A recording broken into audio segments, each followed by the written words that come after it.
کئی لڑکیوں کی ویڈیوز یا تصاویر کی وجہ سے عزت خطرے میں پڑ جاتی ہے۔ جرائم پیشہ لوگوں یا مجرمانہ ذہنیت رکھنے والے لوگوں کی بلیک میلنگ کا شکار ہو جاتی ہے۔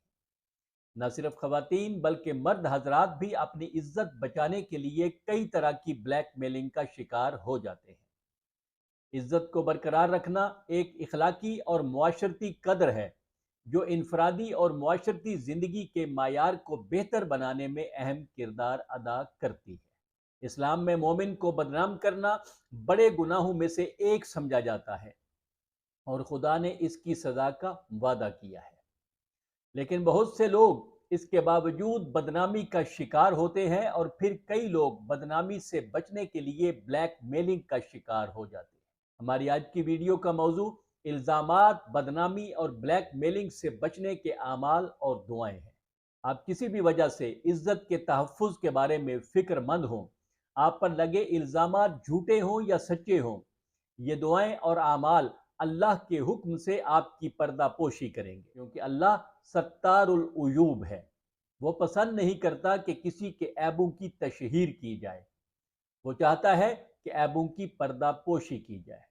جو شخص اس طرح کی کسی بھی صورتحال کا شکار ہو جائے، یعنی اس کو کسی الزام کا سامنا کرنا پڑ جائے یا کسی بلیک میلنگ کا شکار ہو جائے، تو اس کے لیے سب سے بہترین اور آزمودہ عمل استغاثہ حضرت فاطمۃ الزہرا علیہ السلام ہے۔ یہ وہ عمل ہے جو الزام لگانے والوں کی زبانیں بند کر دیتا ہے، بلیک میلروں کو مفلوج اور شل کر دیتا ہے اور آپ کی عزت کی حفاظت کرتا ہے۔ اس کا طریقہ یہ ہے کہ 2 رکعت نماز پڑھیں اور سلام کے بعد 3 تکبیریں کہیں اور پھر تسبیح سیدہ علیہ السلام پڑھیں اور پھر اپنے مسئلے کو ذہن میں رکھتے ہوئے سجدہ ریز ہو کر 100 مرتبہ کہیں یا مولاتی یا فاطمۃ اغیثینی۔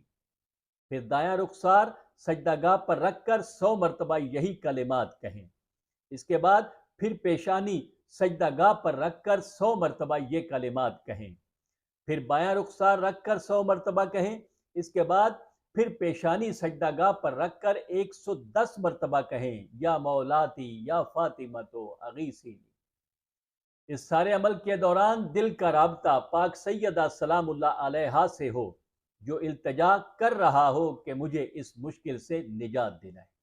یہ وہ عمل ہے جس سے نہ صرف یہ مسئلہ حل ہوگا بلکہ اس عمل سے بڑا مسئلہ حل ہو جاتا ہے۔ اس عمل کے بعد کثرت سے یا ستار العیوب کا ورد کرتے رہیں، یقیناً آپ کی پردہ پوشی ہوگی۔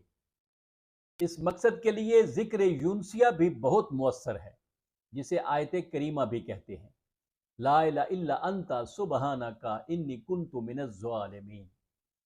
اس مقصد کے لیے اس کی کوئی خاص تعداد متعین نہیں ہے، اپنے مسئلے کی شدت کے لحاظ سے اس کی تلاوت کریں۔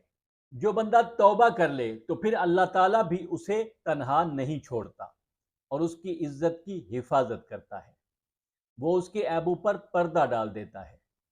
امام جعفر صادق علیہ السلام فرماتے ہیں کہ جب بھی کوئی مومن بندہ سچے دل سے توبہ کرتا ہے تو اللہ تعالیٰ اس سے محبت کرتا ہے اور دنیا و آخرت میں اس کے عیبوں کو ڈھانپ دیتا ہے۔ کسی نے پوچھا کہ وہ کیسے ڈھانپتا ہے؟ آپ نے فرمایا کہ وہ ان گناہوں کو بخش دیتا ہے جو 2 فرشتوں نے اس کے لیے لکھے تھے، اس لیے جب وہ خدا سے ملے گا تو اس پر کوئی گناہ نہیں ہوگا۔ اگر وقت ہو تو عزت و آبرو کی حفاظت کے لیے سورہ حمد کا یہ عمل بھی بہت شاندار ہے۔ جمعہ کے دن شروع کریں اور روزانہ 41 بار سورہ الحمد کی تلاوت کریں اور سورت کی تلاوت کے خاتمے پر بلا فاصلہ 13 بار سکرین پر آنے والی یہ دعا پڑھیں۔ یہ 41 دن کا عمل ہے جو بڑے بڑے مسئلوں کو حل کر دیتا ہے۔ اب آپ کی سکرین پر جو دعا ہے یہ مولا علی علیہ السلام سے منقول ہے۔ جو شخص یہ دعا پڑھتا رہے گا اللہ اس کی حفاظت فرمائے گا اور اسے کبھی کسی کا محتاج نہیں ہونے دے گا۔ انشاءاللہ پھر ملیں گے۔